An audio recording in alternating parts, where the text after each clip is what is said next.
Translation cap নামে একটি ID থেকে প্রশ্ন করা হয়েছে। আসসালামু আলাইকুম হুজুর, আমি অনেকদিন ধরে আপনাকে বলছি যে আমাকে একটু প্লিজ বলবেন যে স্বপ্নে নিজেকে কষ্ট পেতে বা কান্না করতে দেখলে এর মানে কি, একটু প্লিজ বলতে পারবেন? আমি অনেক খুঁজছি, পাই নাই।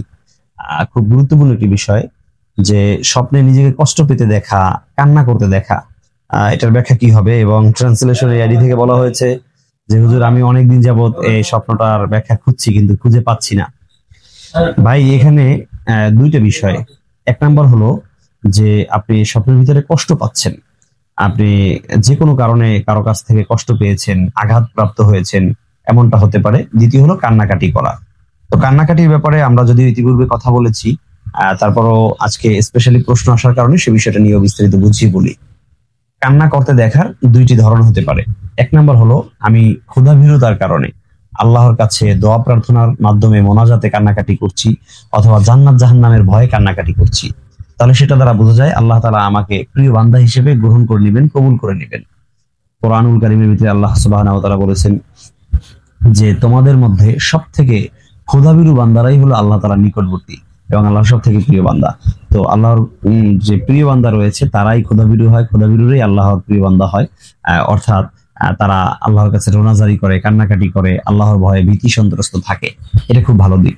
দ্বিতীয় হলো, যদি মানুষের কাছ থেকে কষ্ট পেয়ে কেউ কান্নাকাটি করে, তাহলে এর দ্বারা বোঝা যায় যে অতি দ্রুত তার উপরে কোনো একটা বিপদ আসার সম্ভাবনা রয়েছে, যে বিপদকে কেন্দ্র করে তার কান্নাকাটি করা লাগতে পারে। তৃতীয় আসেন যে কারো কাছ থেকে কষ্ট পাওয়া স্বপ্নযোগে, এটা খারাপ না, এটা মাজলুমের আলামত। অর্থাৎ আপনার উপরে কেউ জুলুম নির্যাতন করবে, আপনাকে অত্যাচার করবে, তো যিনি করবেন সে জালেম হবেন আর আপনি মাজলুম হবেন। আর আল্লাহ রাসূল সাল্লাল্লাহু আলাইহি ওয়াসাল্লাম হাদিসের ভিতরে বলেছেন, বিশেষ করে মিশকাত শরীফের বাবু যাকাতের সর্বপ্রথম হাদিসে বলেছেন, ইত্তাকি দাওয়াতাল মাজলুম ফাইন্নাহু লাইসা বাইনাহা ওয়া বাইনাল্লাহি হিজাব। তুমি মাজলুম যারা রয়েছে, অত্যাচারিত যারা রয়েছে, নিপীড়িত রয়েছে, নির্যাতিত রয়েছে, তাদের বদদোয়া থেকে বেঁচে থাকো। কেন? ফাইন্নাহু লাইসা বাইনাহা ওয়া বাইনাল্লাহি হিজাব। কেননা এই নির্যাতিত নিপীড়িত মানুষের মাঝে এবং আসমানের মাঝে কোনো গ্যাপ থাকে না। দোয়া করলে ডিরেক্টলি আল্লাহর কাছে পৌঁছে যায়। সুবহানাল্লাহি বিহামদি। তাহলে আপনি যদি নিজে অন্য কারো কাছ থেকে কষ্ট পান, তার মানে আপনি অত্যাচারিত, আপনি নির্যাতিত, নিপীড়িত। আর নিপীড়িত মানুষের দোয়া ডিরেক্টলি কবুল হয়, হাদিস দ্বারা প্রমাণিত। সুতরাং আপনি এতটুকু নিশ্চিত থাকতে পারেন যে আল্লাহ তাআলা আপনার দোয়াকে কবুল করে নেবেন। সুবহানাল্লাহি বিহামদি। তাহলে প্রিয় ভাই, ট্রান্সলেশন আইডি থেকে যেটা করা হয়েছে, সেই স্বপ্নটার কিন্তু আমরা চমৎকার একটা দিক পেয়েছি, যে আপনি কষ্ট পেলে তখন আপনার দোয়া সরাসরি আল্লাহ কবুল করে নেবেন।